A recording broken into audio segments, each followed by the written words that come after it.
សាក់មុំមាន2បាទកាពះមួយគឺវាមានទូនាទីក្នុងការរំលាយទឹកឃ្មុំបាទពេលណាវារំលាយទឹកឃ្មុំទៅដកមួយដកបានម្ដង20000ទេបាទទឹកឃ្មុំនេះលក់តាមម្ដង20000ទេណាបាទអូខេឥឡូវខ្ញុំដាក់បាយបងប្អូនបានឃើញខ្ញុំ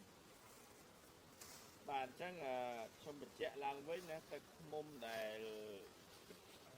ជាស្ករដែលវាប្រមូលពីផ្កាមកនេះ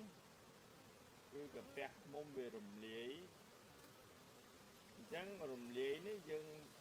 អាចនិយាយបានថាវាជាប្រភេទអាហារសម្រាប់ណាវាជាប្រភេទអាហារសម្រាប់អញ្ចឹង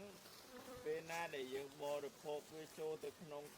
ខ្លួនរបស់យើងកាពះរបស់យើង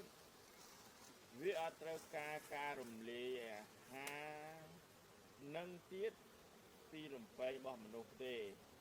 បាទបងប្អូនចាប់កន្លែងនេះតន់ណាជាស្ករ